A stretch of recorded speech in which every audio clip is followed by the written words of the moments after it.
Continuamos con semiología del aparato digestivo. Vamos a ver en esta ocasión síndrome pilórico. Es un síndrome que se define como el conjunto de signos y síntomas provocados por la obstrucción a nivel del píloro, por lo que impide la correcta evacuación gástrica. Dentro de la fisiología, ¿sí?, el estómago genera jugos digestivos secretados por las glándulas gástricas. ¿Sí? El canal pilórico tiene aproximadamente 15 a 20 milímetros de diámetro y las ondas peristálticas del estómago, ¿sí?, aproximadamente cada 15 o 20 segundos mezclan el alimento y la dirigen, ¿sí?, hacia el canal pilórico para posteriormente pasar al duodeno. Entonces, sí, normalmente, como les vuelvo a repetir, cada 15 a 20 segundos hay movimientos, ¿sí?, que van a mezclar el alimento y lo van a dirigir hacia el canal pilórico, que es muy delgado, como dijimos, 20 milímetros de diámetro. Desde el punto de vista fisiológico, los alimentos suelen permanecer en el estómago aproximadamente 2 horas. ¿Sí? En este tiempo logran reducir su tamaño a 1 milímetro y pueden pasar a través del píloro. ¿Sí? El contenido gástrico en ayuna no debe exceder los 100 mililitros. ¿Sí? Por encima de 100 mililitros ya tengo residuo gástrico. ¿Sí?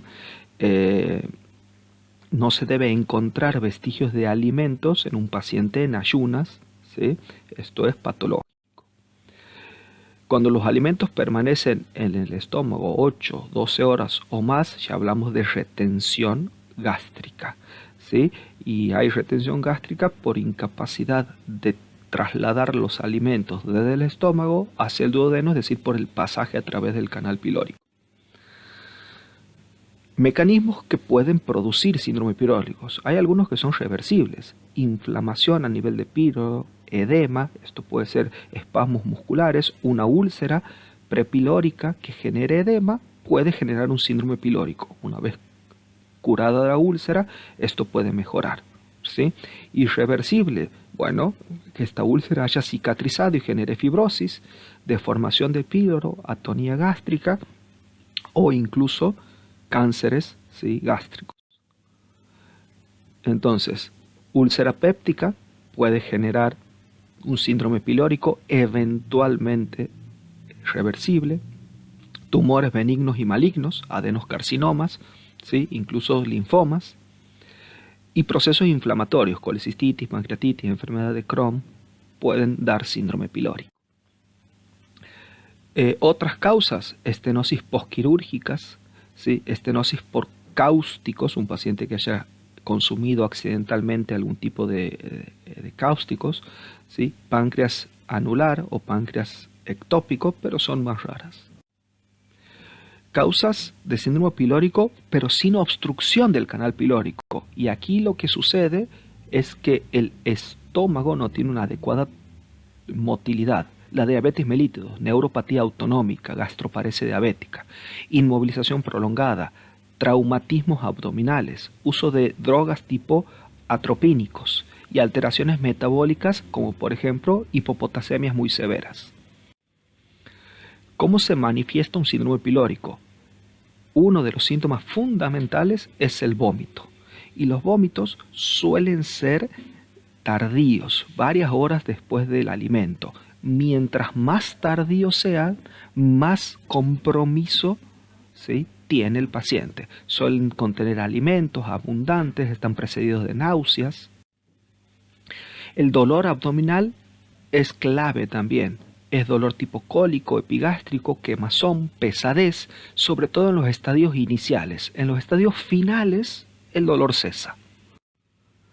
Disminución del peso corporal y deshidratación, ¿sí? Los pacientes no logran nutrirse adecuadamente, ¿sí? Incluso cada vez que comen les duele. Cuando vomitan, el dolor cede. Así que el paciente empieza a aprender que inducirse al vómito hace mejorar el dolor, por lo que esto exacerba el estado de desnutrición y de deshidratación. Se va a acompañar de anorexia, de distensión abdominal, muy raramente diarrea. La duración de los síntomas es bastante variable, pero habitualmente los pacientes tardan en llegar a la consulta y hacerse el diagnóstico puede tardar incluso hasta un año. El interrogatorio es clave, consumo de fármacos que puedan generar síndrome ulceroso, si hay molestia, acidez, si hay antecedentes de gastritis, anorexia, ¿sí? Si el paciente, las molestias solo son con los alimentos y en ayunas se siente bien, es un dato importante. Si aparece distensión abdominal progresiva o dificultad respiratoria con eructos, ¿sí? Dolor de tipo cólico en la parte superior del abdomen, en epigastrio, si el vómito alivia los síntomas o el paciente aprendió a generarse o inducirse el vómito para aliviar los síntomas. El síndrome piródico, en su periodo ya de descompensación, el vómito aparece en forma ultra tardía. El estómago se ha distendido, se genera lo que llamamos estómago en palangana, que es un estómago atónico o hipotónico, que contiene mucha cantidad de alimento y líquido, por lo que el vómito puede retrasarse 12 o incluso 24 horas. Y en estadios muy avanzados ya el paciente tiene debilidad, anorexia, desnutrición muy importante. En el examen físico puede palparse una masa epigástrica, se puede haber ascitis por hipoproteinemia, hipertrofia pilórica, ¿sí? Los besuares son sustancias o elementos alimentarios no digeribles, ¿sí? Hay diferentes tipos de besuares. Por ejemplo, tricobesuares, pacientes que tienen tilotricomanía, esto de comerse el pelo, y puede haber una bola de pelo no digeribles que de un síndrome pilórico. Hay besuares que pueden ser frutas desecadas, ¿sí? Los pelones desecados es común encontrarlos como besuares, ¿sí? O las semillas o huesos de durazno.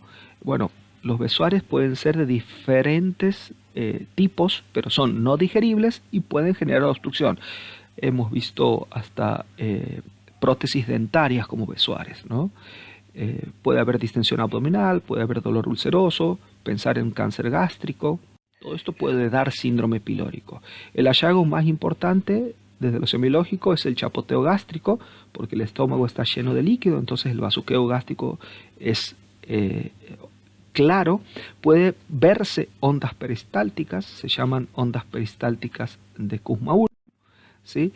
Y se puede hacer, si uno desea, la prueba de los 3 vasos, ¿no? Entonces, básicamente se utilizan vasos de 150 a 300 mililitros de agua con gas, ¿sí? Se le invita al paciente que ingiera estos vasos hasta que tolere y después se lo ponen de cúbito dorsal y descubrimos el abdomen. En caso de que la prueba sea positiva, ¿sí? Se puede observar contracciones del estómago en su perímetro que producen ondas peristálticas visibles, ¿sí? De izquierda a derecha y de superior hacia inferior. Eso se llaman ondas peristálticas de Kussmaul. Por supuesto, esto genera dolor, así que bueno, no es una prueba recomendable, por ahí forma parte de la historia de la semiología.